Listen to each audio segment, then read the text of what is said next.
Suara Pak Samsuri bisa didengarkan, Adik? Selamat Terdengar, sore Dok. bisa terdengar nggih, Dok? Oke, terima kasih. Nanti semoga pada sore hari ini kita semua dalam lindungan Tuhan yang Maha Kuasa, dimudahkan segala aktivitas kita, dan yang paling penting semoga apa yang kalian cita-citakan bisa tercapai dengan baik. Adik-adik mahasiswa yang saya hormati, perlu saya sampaikan rencananya tanggal 16 April ini kita akan mulai untuk praktikum. Ya, praktikum yang pertama nanti adalah eh, belajar cara menulis resep. Ya. Jadi nanti Korti masing-masing kelas mohon membagi kelompoknya, ya, satu kelompok rata-rata 5 atau 6 orang, ya, biar lebih efektif nanti. Ya. Jadi Korti tolong nanti untuk membagi teman-temannya setiap kelompok 5 atau 6 orang, ya. Silahkan, ya. Jadi nanti sesuai dengan apa namanya waktunya adik-adik. Jadi mungkin yang bisa masuk hanya satu kelas, ya. Jadi misalkan mulai tanggal 16 kelas pagi, praktikum yang pagi itu misalkan kelas A, misalkan, ya. Untuk yang kelas sore nanti juga satu kelas, silakan untuk didiskusikan. Jadi satu topik itu nanti akan memakan waktu kurang lebih 2 minggu karena setiap minggunya adalah 2 kelas, ya. Itu. Adik-adik langsung saja kita nanti kalau ada apa-apa kita diskusi di grup Korti, ya. Silahkan untuk menyampaikan kalau ada yang ingin ditanyakan, ya. Sekarang kita mengawali hari ini kita akan membahas tentang landasan pemilihan obat, ya, landasan pemilihan bentuk sediaan obat. Di samping pemilihan bentuk sediaan dan juga landasan pemilihan obat, adik-adik. Jadi keduanya ini tidak bisa dipisahkan, ya. Apa sih landasan kita memilih obat, ya? Tidak mungkin infeksi bakterial kita akan memberikan antifungi, ya. Tidak mungkin infeksi bakterial kita akan memberikan misalkan antiparasit, ya, dan sebaliknya. Jadi sesuai dengan ketepatan diagnosisnya, adik-adik, ya. Diagnosisnya, ya, itu harus tegak, harus tepat, baru kita akan memilih obat, ya. Apapun adik-adik, apapun kasusnya, ya, ketika diagnosisnya sudah tepat, ya, maka nanti pemilihan obatnya pun harus tepat. Kalau diagnosis tepat, pemilihan obat salah, otomatis maka hasilnya juga tidak akan baik atau kesembuhan akan tidak akan tercapai, ya. Jadi kemarin ketika rapat koordinator lab, ya, Pak Samsuri menyampaikan betapa pentingnya ilmu reseptir, ya, farmakologi. Kenapa? Karena ini ujung tombak dari semua tindakan, ya. Serangkaian proses diagnostik lab, pemeriksaan dan sebagainya, ya, ujungnya adalah pada pengobatan, ya. Ketika kita sudah menentukan obat A, ketika infeksi bakterial misalkan, ya, di samping menentukan obat, kita juga harus memikirkan berapa dosis yang diberikan, ya.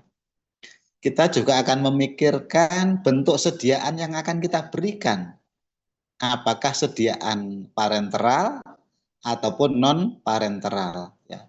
Apakah itu sediaan ointment ataupun itu sediaan minum, ya.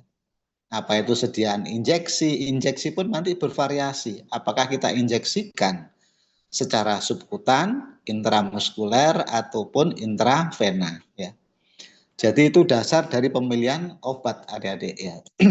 Karena itu betapa pentingnya kita mempelajari reseptor, adik-adik, ya. Reseptor bukan identik hanya menulis resep, ya.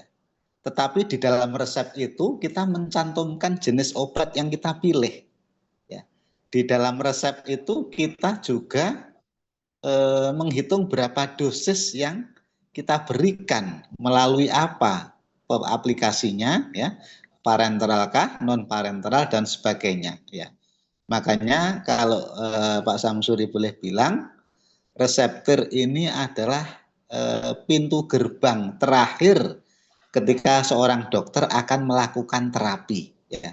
Setelah serangkaian panjang dalam tindakan diagnostik untuk meneguhkan diagnosa, maka yang terakhir kali adalah kita menulis resep dan juga memilih obat, ya, berapa dosis, aplikasinya melalui apa, ya, injeksikah ataupun non injeksikah, ya. Jadi itulah artinya ujung tombak dari semua rangkaian dari tindakan diagnostik adalah terapi, ya. Jadi sungguh ini adalah pintu gerbang terakhir. Ketika diagnosanya sudah tepat, tetapi kita salah memilih obat, tidak akan terdapat kesembuhan, ya. Artinya hanya percuma, ya.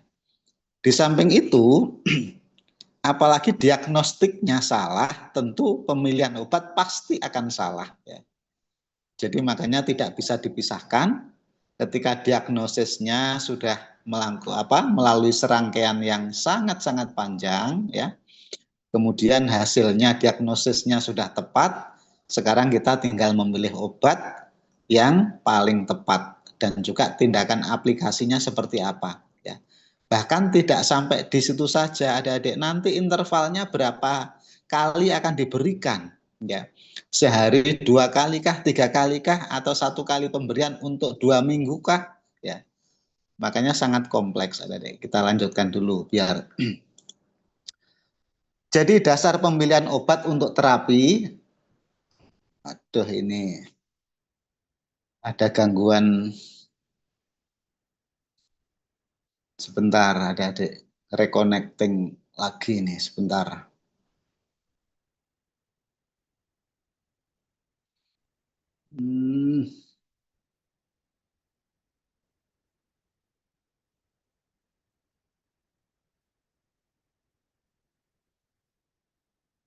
Bentar, adik-adik, ini sinyalnya tentu akan berbeda penanganannya dengan orang yang masih remaja atau fresh. Anak-anak pun juga berbeda, ya. Kalau pada anak-anak mungkin bagian tubuhnya ataupun organ tubuhnya atau sistem imunnya juga belum sempurna, maka penggunaan obatnya harus juga diperhatikan, tidak boleh disamakan dengan dosis dewasa, ya. Di samping itu juga orang tua. Kenapa orang tua kalau mau operasi itu perlu pemeriksaan yang cukup komprehensif, ya, karena fungsi organnya sudah mulai menurun, ya. Kemampuan hepatiknya juga sudah mulai menurun. Kemampuan ginjalnya juga sudah mulai menurun. Itu makanya yang harus diperhatikan, ya. Di dalam dunia anestesi misalkan, ya, tentu akan berbeda, ya. Makanya harus betul-betul diperhatikan, ya. Ada ahli anestesi, ya, yang bagiannya adalah menjaga dari dosis anestesi itu, ya. Dan bahkan itu untuk mendapatkan spesialis anestesi itu perlu waktu 4 sampai 5 tahun untuk pandai ataupun dibilang ahli di dalam tindakan membius, ya. Spesialis anestesi itu cukup rumit juga, ya. Selanjutnya bisa faktor farmakologi, ya, Dek. Pemilihan obat harus mempertimbangkan efek farmakologi yang diinginkan, ya. Jadi jangan sampai kita minum paracetamol tujuannya adalah untuk memperhatikan atau mengendalikan diare tidak eligible ataupun tidak tidak sesuai, ya, sangat-sangat jauh, ya. Dosis dan cara pemberian, ya. Pemilihan obat harus mempertimbangkan dosis dan cara pemberian yang tepat, ya. Tadi sudah kita singgung sedikit, ya, ketika luka, ya. Mungkin lukanya hanya pada bagian tertentu, tentu kita tidak perlu minum obat sistemik, ya. Mungkin perlu ointment saja, obat oles saja, ya, itu sudah cukup, ya. Jadi jangan sampai berlebihan, ya. Ketika obat yang harusnya diberikan, ya, itu tidak apalagi intravena ya. Nah, akan terjadi apa namanya? Kemudian juga Pak Samus ingatkan ketika kita obat secara bersama, kalau kita tidak mengenal bagaimana reaksi farmakologi dari obat tersebut ya, takutnya nanti akan bisa menegasikan ataupun menghilangkan dari efek obat yang satu ya, sehingga kita percuma minum obat capek-capek ya, kita sudah malam bangun ternyata obat yang kita minum itu tidak berdampak ya, ataupun dihilangkan, dinegasikan oleh obat yang lain yang kita minum secara bersamaan ya.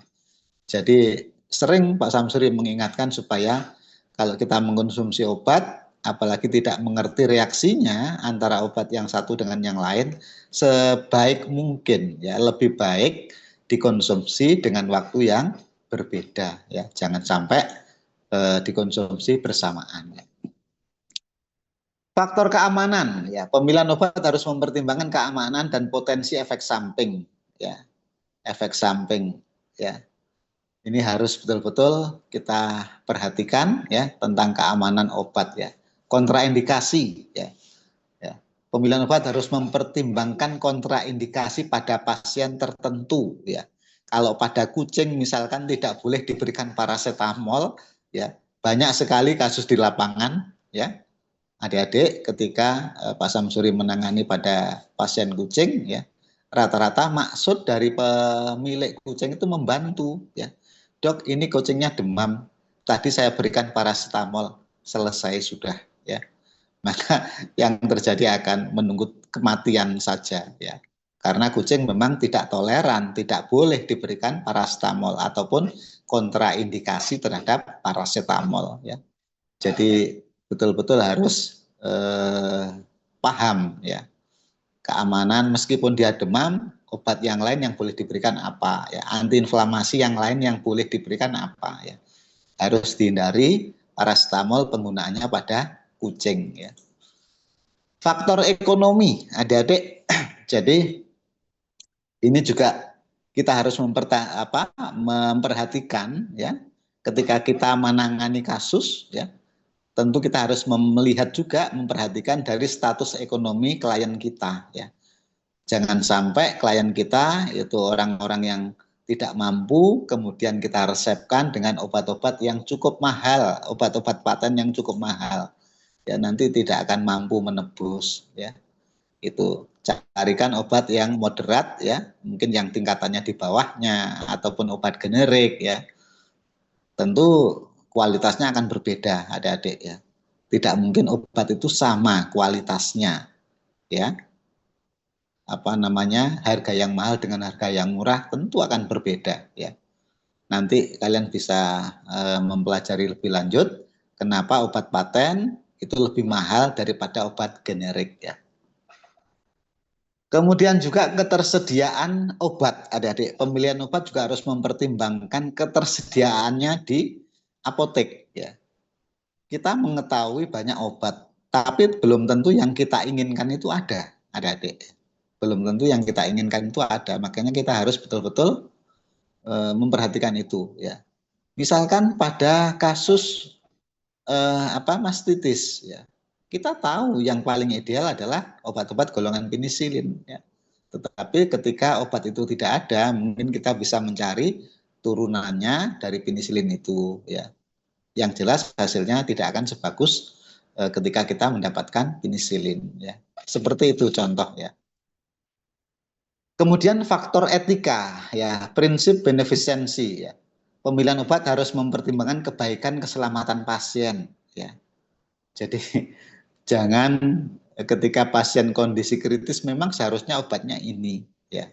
Tetapi ketika kita berikan tentu pasien ini tidak akan mampu menerima ya. Tidak akan mampu menerima obat itu ya. Ini banyak yang sering kita alami ya. Ketika sudah kondisi kritis ya, tentu kita harus memberikan terutama obat-obat yang sifatnya imunostimulan ya, supaya kondisinya lebih baik dulu, nanti baru kita obati ya. Obat-obat golongan neoplasma, anti kanker ya. Bayangkan kita bisa melihat adik-adik ketika orang sudah dilakukan kemoterapi ya, kondisinya pasti akan jauh drop ya. Makanya orang kemo itu kondisinya harus fit dulu, makanya ketika pulang dari kemo pasti kondisinya akan drop ya. Itu yang didapat ya. Jangan ketika kondisi drop dibawa untuk melaksanakan kemoterapi. Nanti malah pulang tinggal bajunya saja ya. Jadi itu yang betul-betul harus kita perhatikan juga ya. Juga prinsip non malfeasance ya. Artinya pembelian obat harus mempertimbangkan untuk tidak menyebabkan kerugian pada pasien ya. Jadi tadi sudah kita singgung tingkat ekonomi ya, ataupun juga apa nih istilahnya kemampuan dari pasien itu ya. Ataupun juga sama seperti tadi ketika kita melakukan terapi yang seharusnya adalah non sistemik ya. Kita tidak perlu memberikan pengobatan secara sistemik ya. Obat-obat yang sifatnya lokal tentu kita harus lakukan untuk pengobatan lokal. Anestesi juga sama, ketika tindakan anestesi cukup dengan anestesi lokal, maka kita tidak perlu melakukan anestesi general ataupun anestesi umum ya. Jadi supaya tidak bocor, tidak rugi ya. Karena apa? Ketika anestesi lokal misalkan biayanya cukup 100.000, maka ketika anestesi umum tentu akan jauh lebih dari itu, bisa 500 dan seterusnya. Kalau itu pada hewan kecil ya.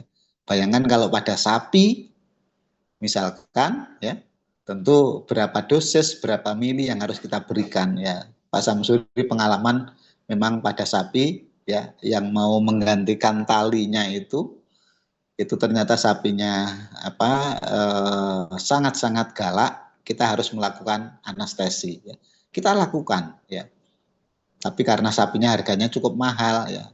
Sapinya di atas 20 juta, maka kita menawarkan anestesinya sekitar 1,5 juta ya untuk melakukan tindakan pembiusan. Itu tentu masih menumpang, artinya tidak menyebabkan kerugian pada klien kita ya. Juga faktor yang lainnya misalkan dari pengalaman klinis ya, pemilihan obat harus mempertimbangkan ya pengalaman klinis dari seorang dokter juga ya. Dokter tentu selama melakukan praktek ya, selama praktek tentu dia punya pengalaman yang spesial ya, punya pengalaman tertentu ya.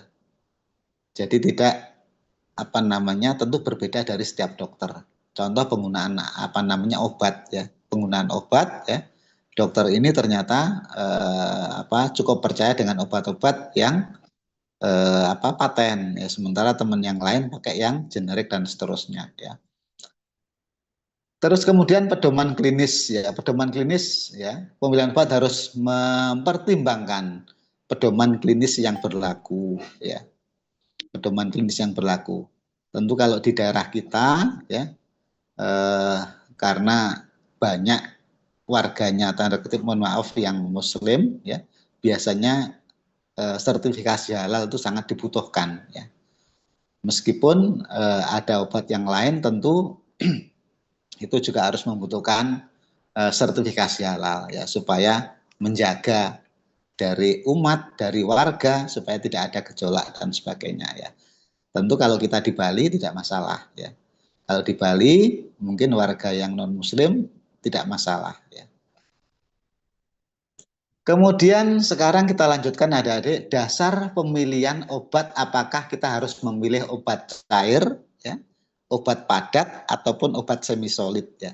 Apakah kita harus memilih obat injeksi, apa yang non injeksi dan seterusnya ya. Tentu ada beberapa faktor juga, faktor farmakologi, faktor hewan, tadi sudah kita singgung faktor hewan ya, tentu pada kucing sekali lagi kalian harus ingat sepanjang masa kucing tidak boleh diberikan paracetamol, itu yang harus kalian pegang ya. Juga faktor praktis, faktor khusus dan juga mungkin faktor yang lainnya ya. Jadi faktor farmakologi, sifat obat ya, pemilihan bentuk obat harus mempertimbangkan sifat dari obat tersebut seperti kelarutan, stabilitas, dan bioavailabilitas. Ya.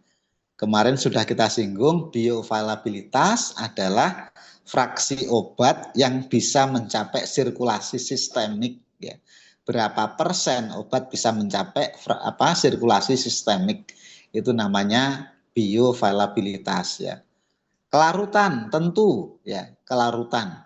Misalkan obat-obat oral, obat-obat yang mudah larut maka akan sangat mudah diabsorpsi, cepat diabsorpsi, ya. Maka nanti efeknya akan segera muncul, ya, segera muncul, bisa terasa, ya.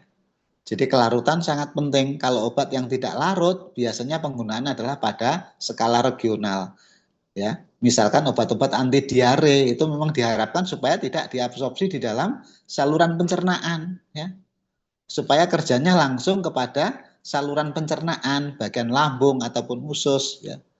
Jadi jangan sampai diabsorpsi, ya, karena memang targetnya adalah tidak sistemik, ya.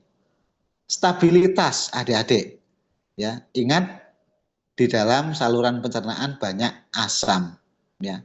Beberapa obat itu akan rusak dengan asam, ya. Makanya ada sediaan obat salut enterik atau dibungkus, ya, supaya dia tidak rusak oleh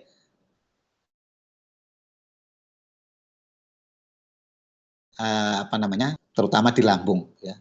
Nanti di samping itu juga ketika menghindari itu bisa diberikan obat-obat yang sistemik, yang injeksi, ya, untuk menghindari obat yang mudah larut dalam saluran pencernaan, ya. Ya. Ataupun bisa tadi kita berikan salut enterik supaya tidak rusak, artinya bisa melewati dari lambung supaya tidak mudah didegradasi oleh asam lambung, ya. Kemudian dosis pemilihan obat harus mempertimbangkan dosis yang diperlukan untuk mencapai efek terapi, ya.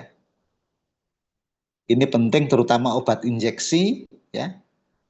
Obat anestesi yang paling krusial, jangan sampai, makanya adik-adik untuk di bidang anestesi nanti kita akan ketemu, ya, kita akan praktikum di samping teori nanti Pak Samsuri yang memberikan, ya. Spesialis anestesi cukup lama 4 sampai 5 tahun, ya. Kita hanya memberikan 1 semester itu hanya 1 topik saja, ya. Jadi artinya begitu pentingnya anestesi, ya. Kalau dosisnya harus betul-betul akurat, ya. Kelebihan akan menyebabkan kematian karena nanti kita akan mempelajari stadium-stadium itu. Kekurangan maka resiko operasinya akan menyakitkan, ya. Jadi itulah uniknya dari obat-obat anestesi, ya. Di samping obat yang lain, ya, dosis harus tepat, ya. Misalkan antibiotik tensi, ya, tensi, ya. Makan cepat, berikan itu secara berlebihan dosisnya, ya. Itu resiko. Jadi kalau penggunaan obat tidak memenuhi kaidah yang tepat, ya, yang proporsional, itu bisa menyebabkan banyak sekali kerugian ataupun efek yang ditimbulkan nanti, ya. Faktor hewan tadi sudah kita singgung, ya, seperti kucing tidak boleh untuk diberikan paracetamol, ya. Ini penting. Kucing ataupun anjing, ya, hewan-hewan yang sulit ketika kita memberikan melalui oral, ya, tentu harus bisa dipertimbangkan, ya. Mungkin bisa dibungkus. Kalau Pak Samsuri biasanya pakai penrol, ya. Kalau obat-obat yang harus dimakan secara oral, ya. Jadi pakai pentol. Kalau pada anjing yang biasanya jarang mengunyah, ya. Kalau pada kucing mungkin kita kecil, karena kecil kita bisa handling dengan baik, ya. Sangat mudah kalau pada kucing. Biasanya pakai spite itu langsung kita drenching di mulutnya, ya. Kemudian juga usia dan berat badan, jelas usia, berat badan ini tadi sudah kita singgung, ya. Ini menentukan, ya. Itu harus diberikan dalam bentuk injeksi, apakah obat itu harus diberikan dalam bentuk oral, ya. Itu nanti akan menentukan, ya. Orang yang sudah lanjut misalkan, ya, berisiko sekali kalau diberikan obat-obat injeksi, ya. Karena sekali pemberian tentu tidak akan bisa dikembalikan, ya. Tidak bisa ditarik, ya. Kalau obat-obat oral mungkin ketika kelebihan dosis masih kita berikan laksansia, obat-obat yang menyebabkan diare dan sebagainya. Mungkin akan sedikit bisa kita keluarkan dari dalam tubuh, ya. Tapi kalau yang injeksi tentu akan sulit, ya. Berat badan ini dasar perhitungan dosis, adik-adik. Sekarang standar dari secara umum itu adalah menggunakan berat badan. Kalau dulu masih ada dosis anak-anak, dosis dewasa, ya. Kita tidak bisa mengambil patokan dari itu. Kalau anak-anak dengan berat badan yang jumbo tentu tidak bisa disetarakan dengan anak yang pada usia umumnya, ya. Makanya berat badan itu lebih ideal dalam menghitung dosis, ya.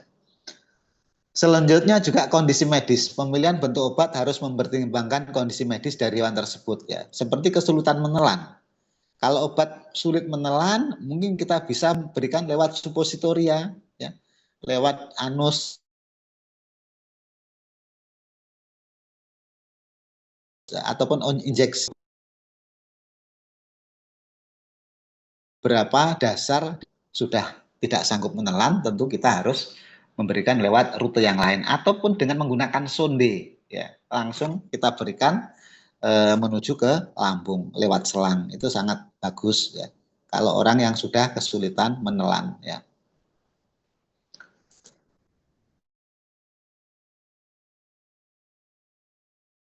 Faktor praktis di ya, pemilihan bentuk obat harus mempertimbangkan kemudahan, mudah diminum daripada obat padat, ya. Timbangan, ya. Pada sapi misalkan, ya, obat-obat yang bisa diberikan melalui air minum, ya berarti kita tidak usah sulit-sulit memberikan secara injeksi ataupun secara drenching oral dan seterusnya, karena dia bisa minum sendiri, ya. Itu kemudian penggunaan obat-obat oles misalkan, karena efektif, mudah, tentu akan lebih mempermudah dari klien untuk memberikan obat itu, ya. Intinya jangan dibuat sulit, ya. Kalau ada yang lebih simpel, ada yang lebih mudah di dalam memberikan obat, lebih baik ya kita ambil yang lebih mudah, ya. Kemudian biaya, tadi sudah kita singgung juga biaya. Setiap jenis obat, setiap merek berbeda-beda. Sekali lagi mohon mempertimbangkan dari status klien kita, adik-adik. Kalau orang-orang yang mampu, tentu kita harus memberikan obat-obat yang baik, ya. Orang-orang yang berpendidikan, kita juga harus memberikan obat-obat yang baik.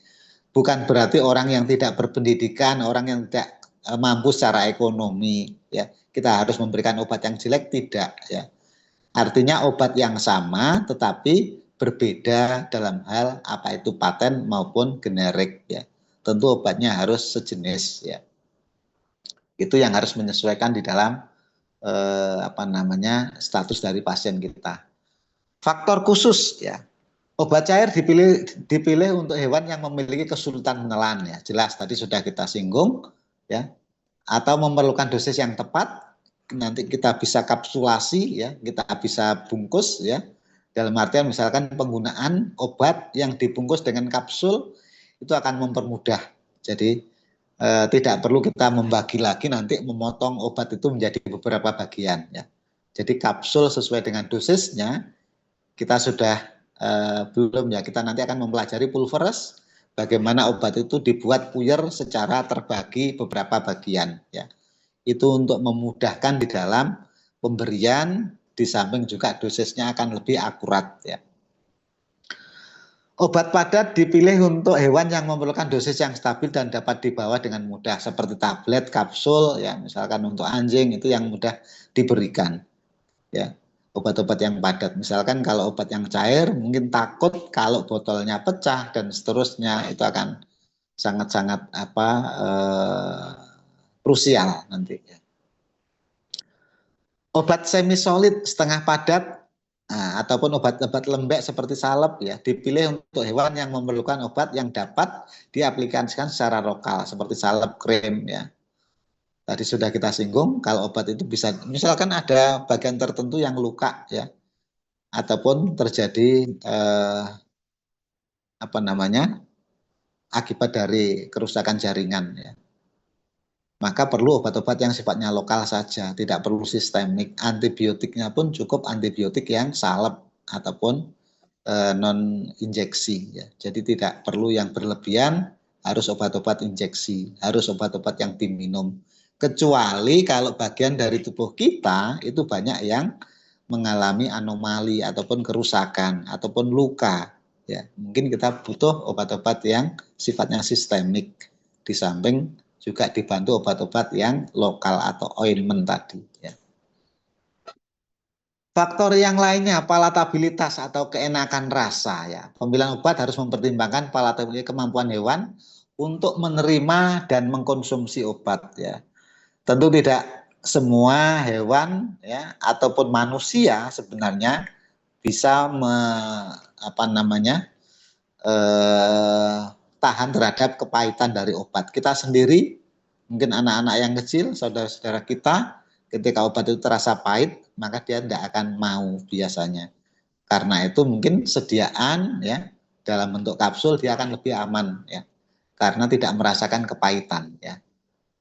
Atau bisa juga obat ini kadang dibungkus dengan rasa. Sekarang sudah modern ya. Ada obat-obatan yang sudah ada rasa stroberi seperti sirup ya. Ada rasa jeruk dan sebagainya. Itu memudahkan di dalam pemberian obat itu ya. Sirup untuk anak-anak sudah bermacam-macam, ada rasa jeruk, stroberi dan seterusnya ya. Kemudian juga tentang stabilitas dari obat itu ya. Ada obat yang mudah berubah ya. Ada obat yang sekali buka harus habis ya. Ada obat yang sekali harus konsumsi untuk habis ya, sekali penggunaan. Itu karena biasanya obat-obat yang tidak stabil ataupun obat itu mudah rusak ya. Karena udara ya. Karena misalkan tutup sudah dibuka, obat ini juga harus ada yang sangat-sangat biasanya tidak tahan, harus segera habis dikonsumsi ya.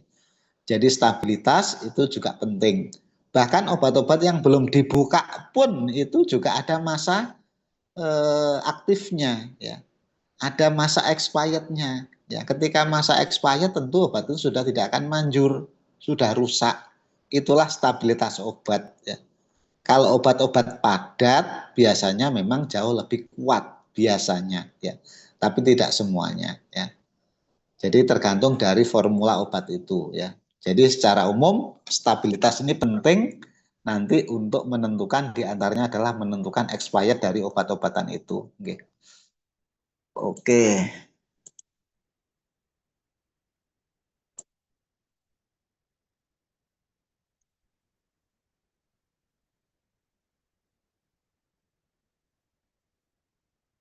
Oke, saya pikir itu adik-adik yang bisa Pak Samsuri sampaikan. Mungkin selebihnya nanti kalian bisa membaca di Oase. Kalau ada yang masih belum bisa mengakses Oase, mohon kabari Pak Samsuri. Nanti akan Pak Samsuri enrollment. Oke. Itu adik-adik yang bisa Pak Samsuri sampaikan. Sekali lagi mohon maaf atas segala kekurangan. Jangan puas dengan apa yang Pak Samsuri sampaikan. Oke. Terima kasih. Mungkin ada yang ingin ditanyakan. Kalau ada yang ingin bertanya.